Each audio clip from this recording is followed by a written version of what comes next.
잭과 콩나무. 한적한 시골 마을에 엄마와 단둘이 가난하게 살고 있는 잭이라는 아이가 있었어요. 잭과 어머니는 하나뿐인 젖소에 우유를 짜서 파는 일을 하였죠. 그런데 어느 날 젖소에서 우유가 나오지 않는 것이었어요. 잭의 어머니는 슬픔에 빠졌어요. 잭, 젖소에서 더 이상 우유가 나오지 않으니 젖소를 팔아야겠다. 내일 장에 가서 값을 잘 받고 팔아오도록 하렴. 다음 날 잭은 젖소를 시장에 팔러 길을 나섰어요. 길을 가던 잭은 한 할아버지를 마주쳤어요. 얘야, 그 젖소를 내게 주겠니? 그럼 나는 너에게 마법콩을 주마. 마법콩이라고요? 그래, 이 콩을 심으면 놀라운 일이 일어난단다. 그 말을 들은 잭은 할아버지께 젖소를 주고 콩을 받아 집으로 돌아왔어요. 그 이야기를 들은 어머니는 너무나 화가 났어요. 이깟 콩이랑 젖소를 받고 왔다고? 어머니는 콩을 마당에 던져버렸어요. 다음 날 아침 마당으로 나온 잭은 깜짝 놀랐어요. 굵은 콩줄기가 하늘 높이 솟아있는 게 아니겠어요? 할아버지가 주신 콩은 정말로 마법 콩이었던 거예요. 잭은 콩나무 줄기를 타고 올라가기 시작했어요. 콩나무 줄기를 타고 구름 위로 올라온 잭은 커다란 성 하나를 발견했어요. 안으로 들어가 보니 성 안은 온갖 보물들로 가득 차 있었죠. 너무 신기해서 성 안을 둘러보고 있는데 어디선가 쿵, 쿵 발자국 소리가 들려왔어요. 바닥이 흔들릴 정도의 큰 소리에 놀란 잭은 눈앞에 보이는 큰 통 안에 숨었어요. 잠시 후 커다란 거인이 나타났어요. 거인은 식탁에 앉아 우걱우걱 음식을 먹기 시작하였죠. 그 모습을 본 잭은 겁이 나서 벌벌 떨었어요. 음식을 다 먹은 거인은 암탉을 가져와 이렇게 말했어요. 알을 낳아라. 그러자 암탉이 황금알을 낳는 게 아니겠어요? 그리고 옆에 있던 주머니를 들자 금화가 와르르 쏟아져 나왔어요. 거인은 황금 하프에게 말했어요. 노래해라 황금 하프야. 그러자 하프가 저절로 음악을 연주하였어요. 배가 부른 거인은 낮잠을 자기 시작했어요. 잭은 통에서 나와 거인 앞에 놓여있는 닭과 하프와 주머니를 챙겨 달아나기 시작했어요. 그런데 놀란 닭이 꽥꽥 소리를 질러대는 게 아니겠어요? 그 소리에 잠에서 깬 거인은 잭을 따라오기 시작했어요. 웬 놈이냐? 거기 서지 못해! 잭은 콩나무 줄기를 타고 아래로 내려가기 시작했어요. 요리조리 콩나무 줄기를 빠르게 내려오는 잭과는 달리 거인은 콩나무 줄기를 겨우겨우 잡고 내려왔죠. 먼저 땅에 다다른 잭은 집에서 도끼를 가지고 나와 콩나무 줄기를 찢기 시작했어요. 쿵, 쿵, 콰지직. 콩나무 줄기가 쓰러지자 거인도 콩 줄기와 같이 하늘에서 떨어지고 말았죠. 암탉은 매일 황금알을 낳았어요. 주머니에서도 언제나 금화가 쏟아져 나왔죠. 황금아프는 항상 아름다운 음악을 연주하였어요. 잭과 어머니는 부자가 되었고 행복하게 살았답니다.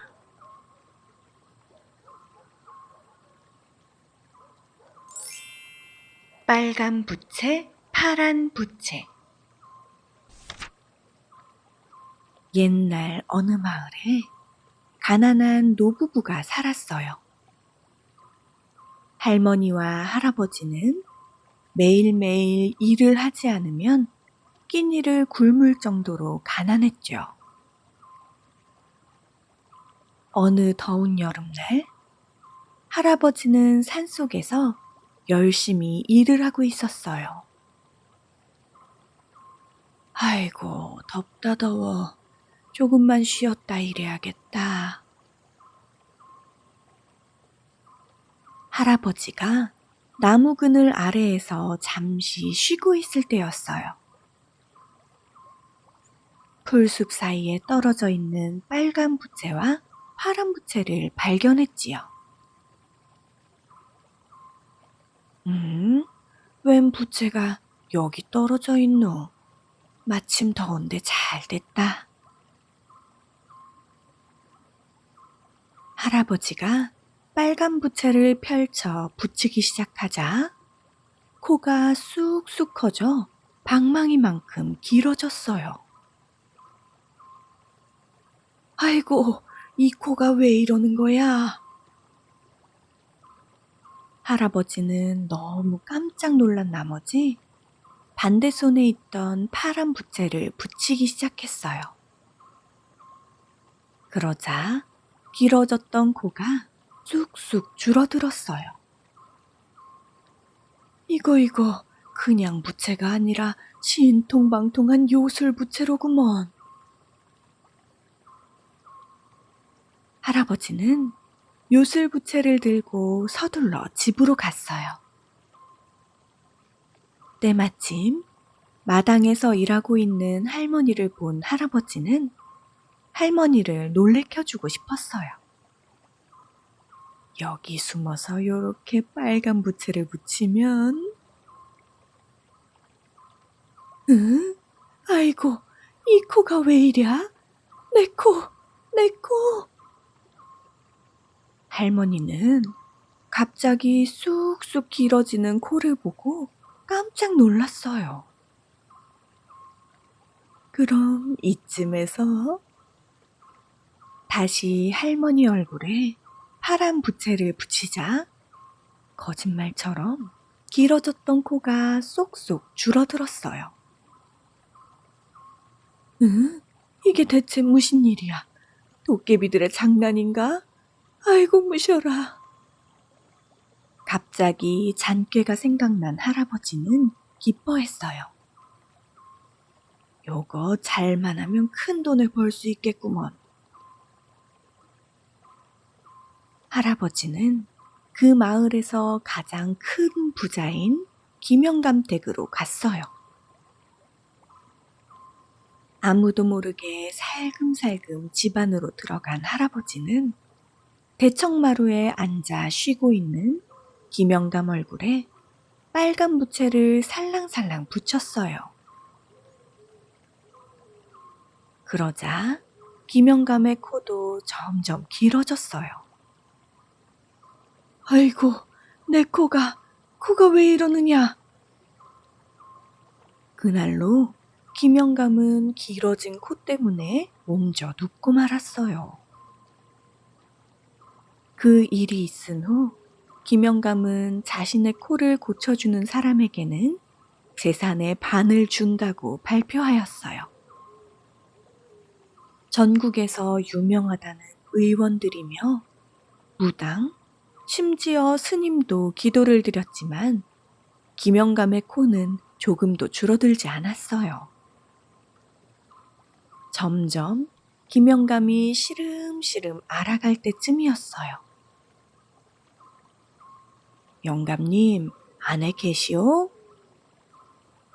할아버지가 물바가지를 들고 방 안으로 들어왔어요. 네, 지금은 아무도 만나기 싫으니 나중에 다시 오시오. 김영감은 길어진 코가 부끄러워 이불을 눈 밑까지 끌어덮고 있었어요. 제 얘기를 들으면 생각이 달라지실 텐데요. 그래도 원치 않으시면 돌아가겠습니다. 아니 대체 무슨 얘기길래 그러는지 드러나 봅시다. 할아버지는 김영감 앞에서 차근차근 이야기를 해나갔어요. 그게 정말이요? 이 샘물만 마시면 코가 다시 작아질 수 있어? 김영감은 할아버지 말에 놀랐어요. 참말이요. 제가 이웃마을에 사는 최판사 어른 코도 이 샘물로 고쳤다니깐요.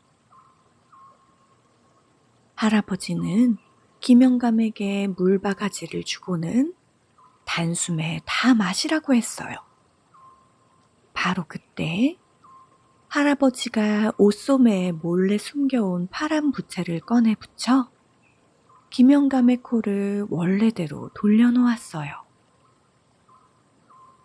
아이고, 내 코가 다시 돌아왔어. 그리하여 할아버지는 김영감의 재산 반을 받아 부자가 되었어요.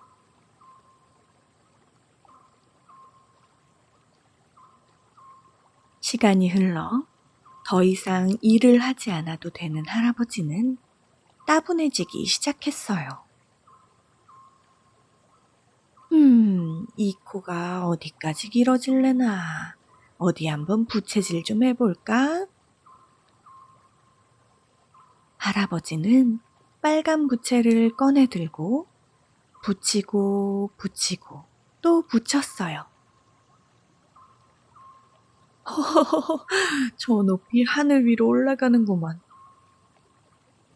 할아버지의 코가 계속 길어져 마침내 하늘 위 옥황상제의 궁까지 올라가고 말았어요. 그 모습을 본 옥황상제는 화가 나 신하들에게 코를 꼼짝 못하도록 묶으라고 명령했어요. 여봐라, 저 할아범의 코를 나무에 꽁꽁 묶어 혼쭐 내주거라. 아이고 코야, 코끝이 왜 이리 아픈 게야? 할아버지는 하늘로 솟은 코끝이 아파지자 서둘러 파란 부채를 꺼내 붙였어요. 그런데 그때 하늘에서 내려와야 할 코는 안 내려오고 반대로 할아버지의 몸이 하늘로 둥둥 떠오르기 시작했어요. 아니, 이 부채가 왜 이래? 사람 살려요. 할아버지가 당황해 부채를 더 빨리 붙이자 할아버지의 몸도 덩달아 더 빨리 하늘 높이 올라갔어요. 점점 하늘 위로 올라오는 할아버지를 본 옥황상제는 묶은 코를 풀어주라고 명령하였어요. 고얀 영감탱이, 이 정도 혼쭐 났으면 더 이상 저 부채로 장난은 치지 않겠지. 마침내 묶여있던 코가 풀린 할아버지는 땅으로 떨어지고 말았어요. 그 후로 요술 부채들은 어떻게 되었냐고요? 글쎄요. 할아버지가 땅으로 떨어지면서 어디로 사라진 건지 지금까지도 찾지 못했다나 뭐라나.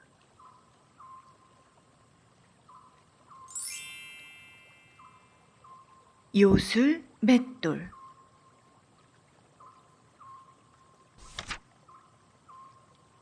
한 마을에 욕심 많은 부자 영감과 마음 착하지만 가난한 농부 청년이 살고 있었어요.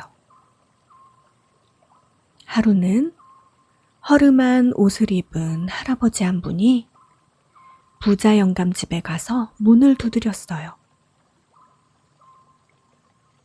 지나가는 노인이요. 배가 너무 고파서 그러니 밥 한 공기만 주시면 안 될까요? 그 말을 들은 욕심쟁이 영감이 뛰쳐나와서는 문을 열고 소리쳤어요. 이 집에 영감 줄 밥은 없으니 다른 데 가서 알아보시오. 그러더니 대문을 쾅 닫고 들어가 버렸지요. 할아버지는 하는 수 없이 다른 집으로 발걸음을 돌렸어요. 하지만 얼마 가지 못하고 그만 길에 쓰러지고 말았죠. 그 모습을 우연히 본 농부 청년은 할아버지를 업고 집으로 달려갔어요. 곳간에 얼마 남지 않은 쌀을 탈탈 털어 죽을 끓여 할아버지께 드리고 밤새 극진히 간호를 하였지요. 다음 날 기운을 차린 노인은 청년에게 고마움을 전하였어요. 내가 가진 것이라곤 이 맷돌뿐이요. 내 고마운 마음을 이것으로 다 갚을 순 없겠지만 이거라도 받아주시오. 그 말을 남긴 채 할아버지는 휑하니 사라져 버렸어요. 청년은 맷돌을 빤히 바라보다가 빈 맷돌을 빙글빙글 돌리며 말했어요. 맷돌이라 감사하긴 하지만 나한텐 별 필요가 없는 물건이군. 쌀도 없는데 맷돌만 있으면 뭐 하겠어. 이 맷돌에서 쌀이나 나왔으면 좋겠네. 그때였어요. 맷돌에서 하얀 흰 쌀이 우수수수 흘러나오는 게 아니겠어요? 아니, 이게 웬일이야? 이거 요술 맷돌이었잖아? 그 후로 청년이 맷돌을 돌리면서 돈 나와라 하면 돈이 줄줄줄, 비단 나와라 하면 비단이 줄줄줄 흘러나왔어요. 그 맷돌 덕분에 청년은 부자가 되었고 그 소식은 욕심쟁이 영감님 귀에도 들어가게 되었죠. 영감님은 축하해주는 척 청년의 집으로 들어가 몰래 맷돌을 들고 나왔어요. 이 맷돌만 있으면 난 어디서든 부자로 살 수 있겠지? 날 아무도 모르는 곳으로 가야겠어. 영감님은 먼 곳으로 가기 위해 배를 타고 바다로 나갔어요. 이 맷돌로 뭘 좀 만들어낼까? 옳지, 소금이 좋겠어. 영감님은 돈보다도 귀하고 쌀보다도 비싼 소금을 만들어내기 시작했어요. 맷돌을 돌릴 때마다 맷돌에서 소금이 줄줄줄 흘러나왔지요. 난 이제 부자야. 신이 난 영감님은 계속해서 맷돌을 돌려댔어요. 조그마한 배 위에는 소금이 점점 쌓이게 되었죠. 잠시 후 소금으로 배가 가득 차게 되자 소금의 무게를 이기지 못하고 배가 조금씩 가라앉기 시작하였어요. 그것도 모르고 욕심쟁이 영감님은 계속 맷돌을 돌리고 있었죠. 그러다가 배는 완전히 물에 잠기게 되었어요. 으아, 사람 살려! 그렇게 영감님과 맷돌은 배와 함께 바다 밑으로 가라앉게 되었죠. 맷돌은 아직도 바닷속 어딘가에서 계속 소금을 만들어내고 있대요. 그게 바로 바닷물이 짠 이유라나 뭐라나.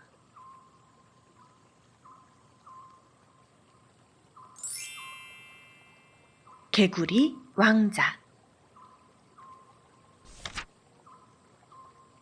옛날 어느 먼 나라 왕국에 샬롯이라는 어여쁜 공주가 살고 있었어요.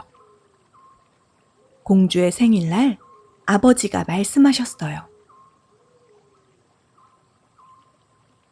샬롯, 생일을 진심으로 축하한다.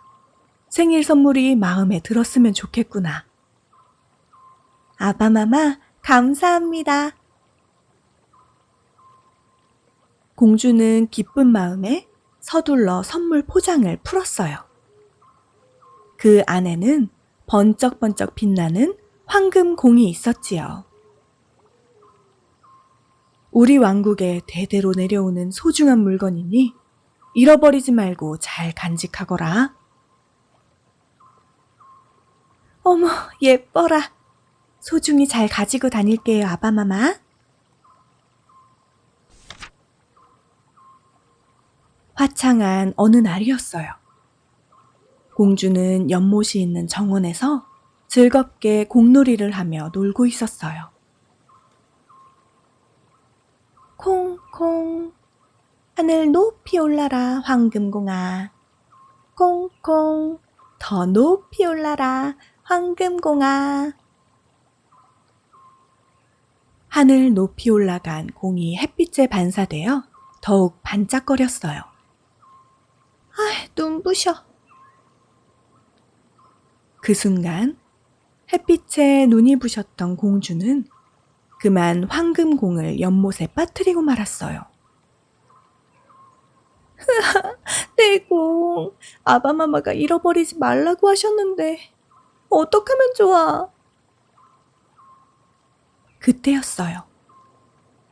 공주님, 울지 마세요. 제가 도와드릴게요.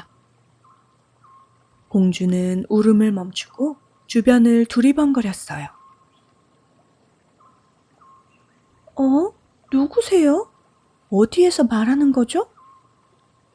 여기요, 공주님. 여기에요.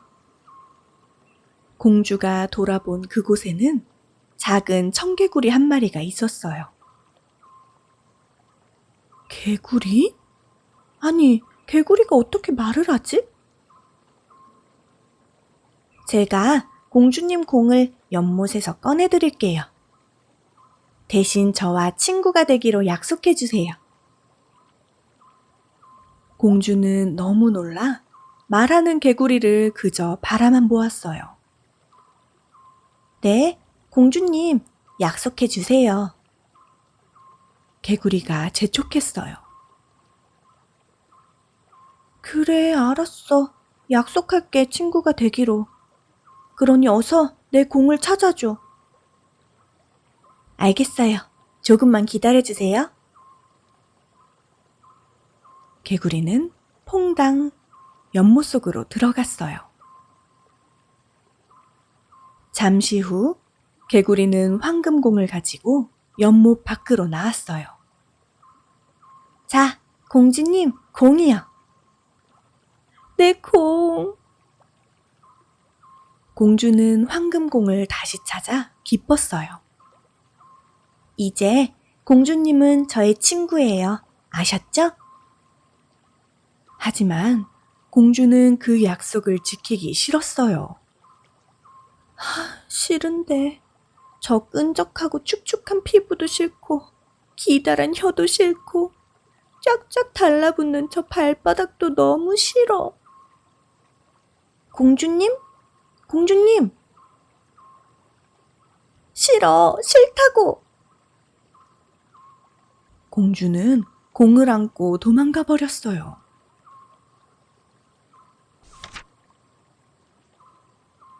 다음 날 아침, 공주는 왕과 함께 식사를 하고 있었어요. 저 공주님, 식사 중에 죄송합니다. 누가 공주님을 꼭 만나야 한다고 돌아가지도 않고 밖에서 기다리고 있습니다. 그래? 우리 공주를 만나고 싶다고. 그럼 어서 들라 해라. 왕과 공주의 앞에 나타난 것은 바로 어제 만난 말하는 개구리였어요. 공주님, 저와 한 약속 지켜주세요. 네? 개구리는 공주를 보자마자 약속을 지키라고 말했어요. 그 모습을 지켜본 왕은 공주를 설득하였어요.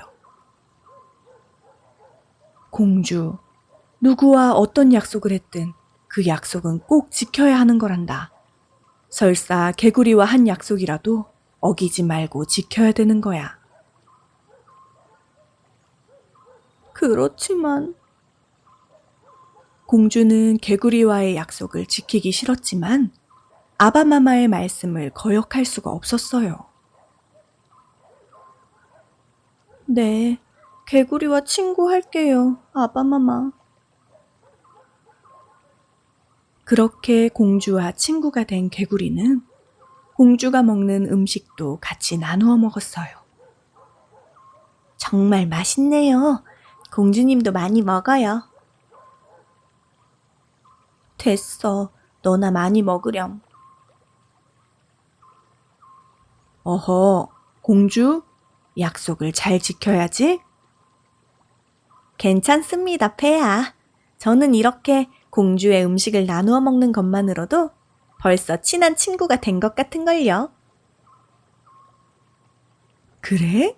허허허, 그럼 다행이군. 공주는 개걸스럽게 음식을 먹는 개구리도 약속을 지키라고 말씀하시는 아버지도 미웠어요.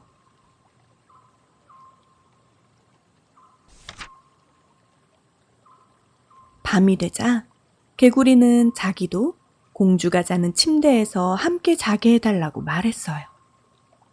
절대 안 돼, 이 징그러운 개구리야.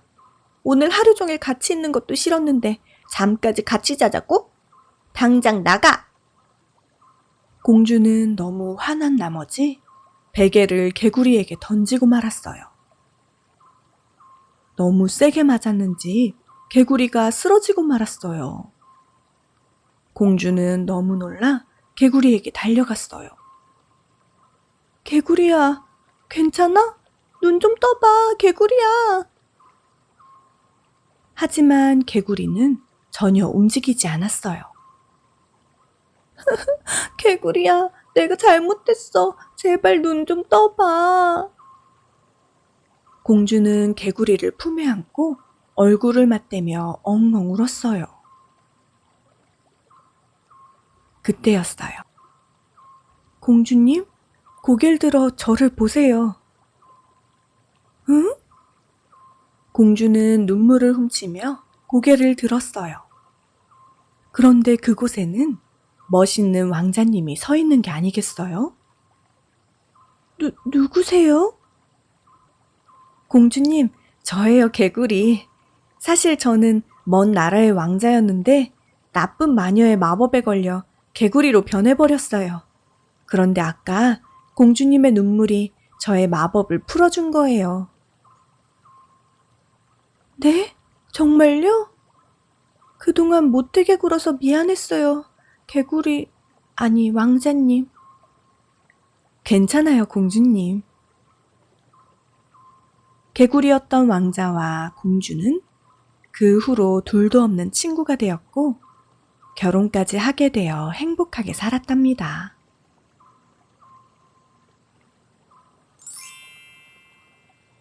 토끼의 재판. 옛날 옛적에 한 선비가 깊은 산속 길을 걸어가고 있었어요. 대체 이 소리가 뭐람? 가만히 있어보자. 에구머니나, 이건 호랑이 울음소리잖아. 조심조심, 두리번 두리번. 선비는 호랑이의 소리가 나는 곳을 찾아보았어요. 한편 호랑이 한 마리가 깊고 깊은 구덩이에 빠져 오도 가지도 못한 채 울고 있었어요. 어쩌다 저런 깊은 구덩이에 빠졌나? 몰래 상황을 지켜본 선비가 돌아가려 할 때였어요.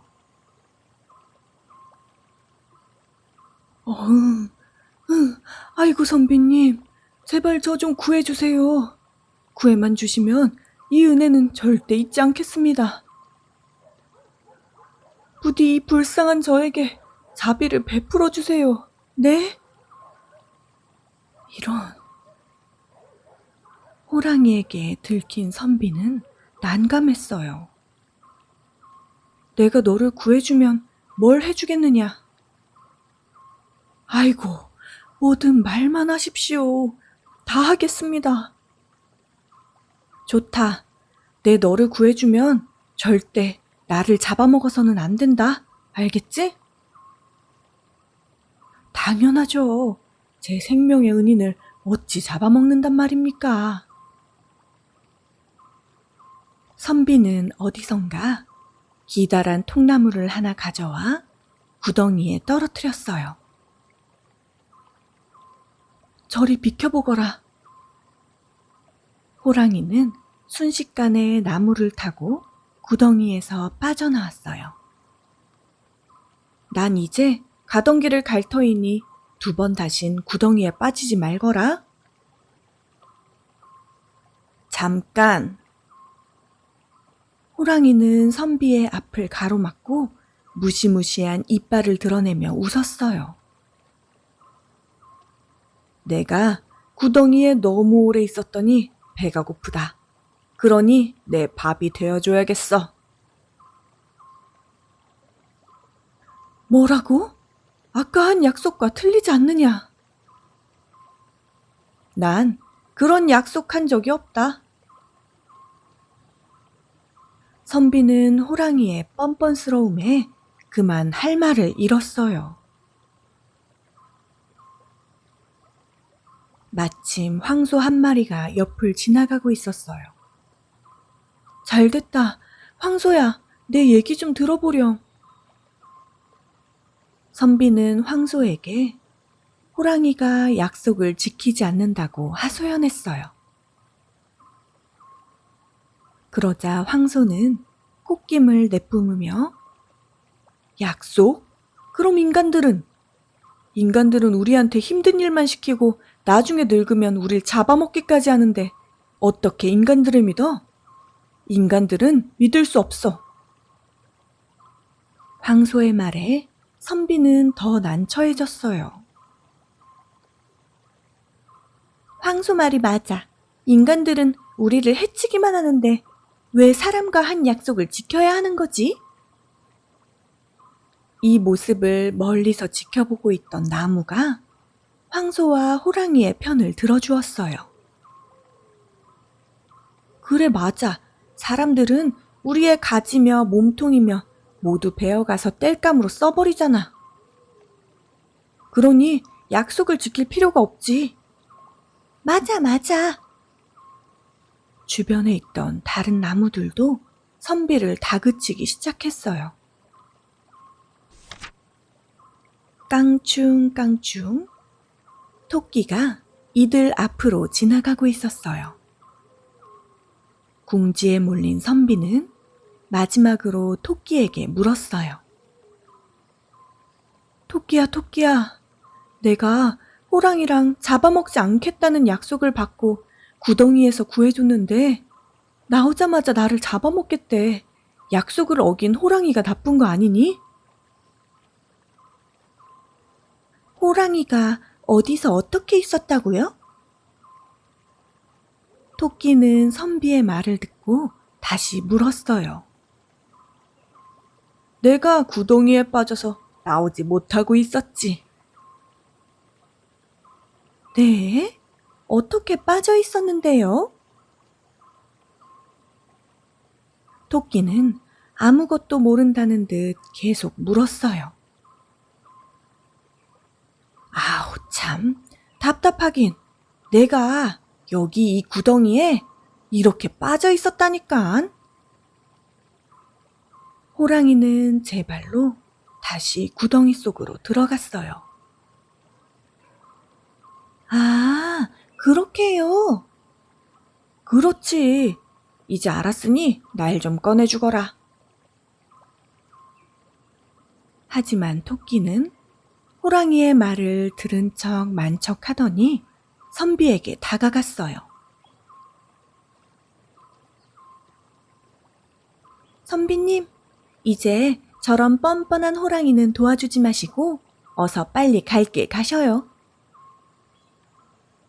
응? 아, 토끼야, 너무 고맙구나.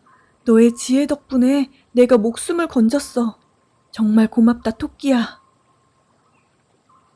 선비는 그제서야 토끼가 자신을 구했다는 것을 깨달았어요. 네 이놈, 이 작은 것이 어디 감히 이 호랑이를, 어서 나를 이곳에서 꺼내거라.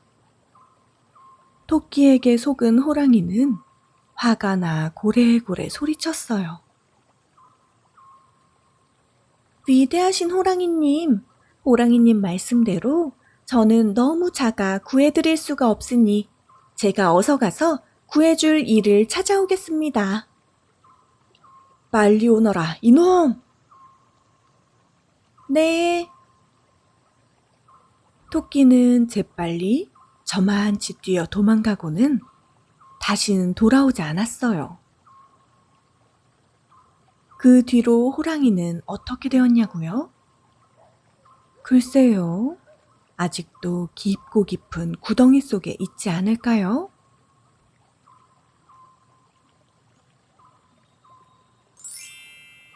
양초를 끓여 먹은 사람들.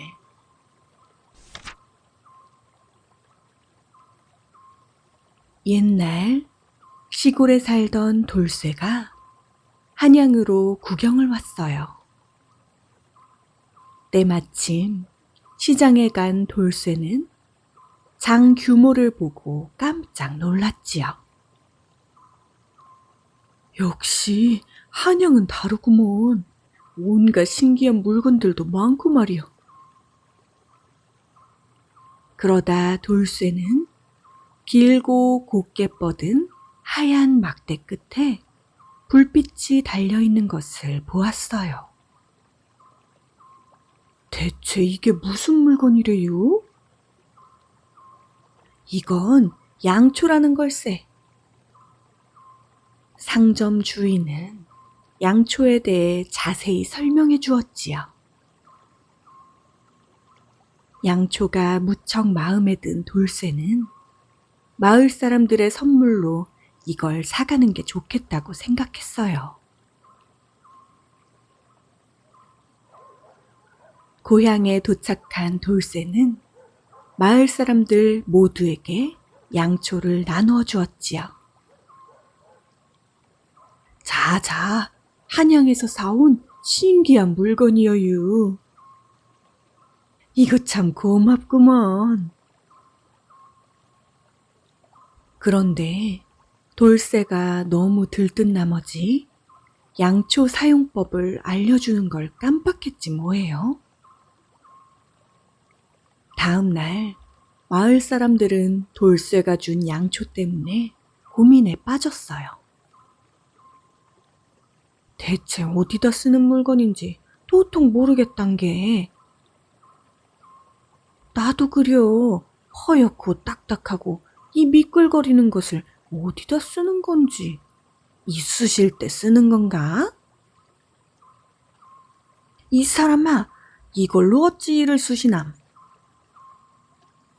이걸 사준 돌쇠에게 물어보면 고민도 끝인디. 정작 필요한 돌쇠는 꼭두 새벽부터 이웃마을에 가고 없으니 말이오. 그러지 말고 우리 훈장님께 가서 물어보더라고. 그게 좋겠구먼. 훈장님은 이게 뭔지 알고 계실 거구먼.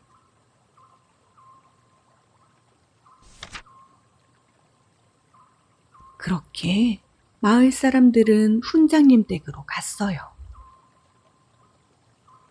훈장님, 훈장님께서도 돌쇠가 준 이거 받으셨죠? 그럼 받았지.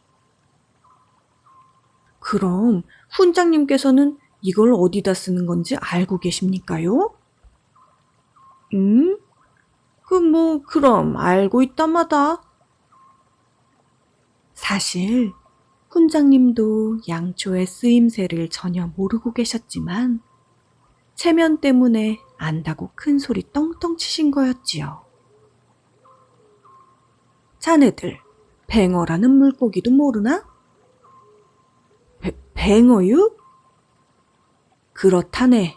뱅어를 잡아 볕에 말린 거지. 응? 그럼 이 위에 달린 실 같은 거는 뭔가요? 그건 뱅어의 주둥이 아니겠는가? 예? 주둥이요? 그럼 이 말린 뱅어를 어떻게 먹어야 하나요?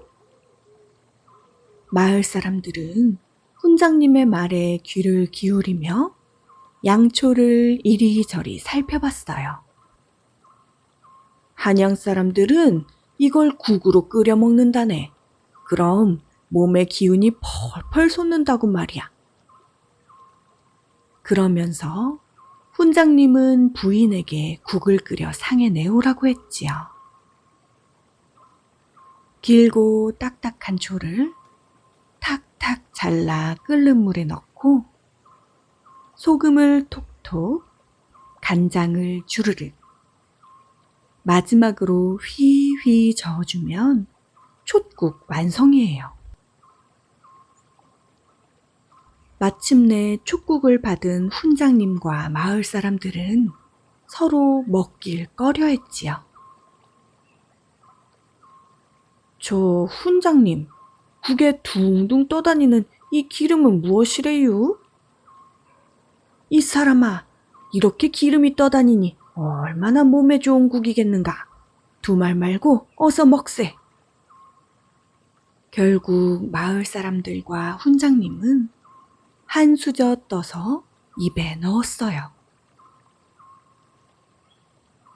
에구머니, 대체 이게 무슨 맛이래? 한양에서 온 생선이라 그런가 맛도 요상하구먼. 근데 목이 왜 이렇게 따끔따끔거리고 아프다냐? 각자 국을 맛본 사람들은 목에 통증을 느꼈지만 어느 누구 하나 말하지 못했지요. 그때 이웃 마을에 갔던 돌쇠가 훈장님 집에 찾아왔다가 그 광경을 보았어요. 돌쇠야, 네 덕분에 몸에 좋은 뱅어국도 다 먹어보고 고맙구먼. 예? 뭔 뱅어유? 제가 드린 건 양초인디. 양초? 그것이 무엇인가? 캄캄한 밤에 불을 붙여 등불처럼 사용하는 거라고요.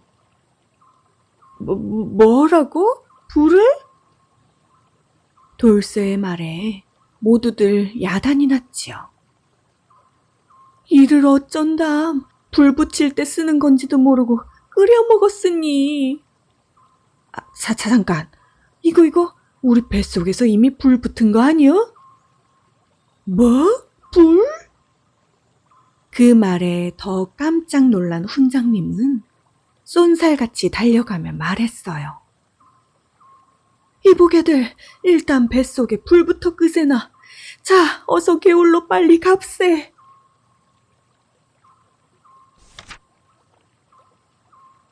훈장님 말에 마을 사람들도 개울가로 하나둘 뛰어갔지요. 개울에 뛰어든 사람들 모두 머리만 물 밖으로 쑥 내민 채 얼른 뱃속에 붙은 불이 꺼지기를 기다리고 있었어요. 마침 그때 나그네가 개울가로 다가오고 있었지요. 길을 가던 나그네는 개울가 위에 머리들만 둥둥 떠 있는 모습을 보고 화들짝 놀랐어요. 대낮인데 도깨비들이 장난을 치나? 맞다. 도깨비들은 담뱃불을 무서워한다고 했는데 가만히 있어보자. 나그네는 걸음을 멈추고 담뱃대에 불을 붙였지요. 이 모습을 개울가에서 본 훈장님과 마을 사람들은 소스라치게 놀랐어요. 저 사람이 우리 뱃속에 있는 양초에 불을 붙이려고 하나벼. 저 불도 붙으면 큰일인게 서둘러 물속으로 들어가요. 사람들은 서둘러 머리까지 몽땅 물속으로 집어넣었어요. 잠시 후 개울가의 머리들이 사라지자 그제서야 나그네는 놀란 가슴을 쓸어내렸지요. 역시 도깨비들 쫓을 때는 담뱃불만 한 것이 없구나. 이 일을 모르는 훈장님과 마을 사람들은 나그네가 떠나고도 정말 불이 붙을까봐 한참 동안 물 밖으로 나오지 못했더래요, 글쎄.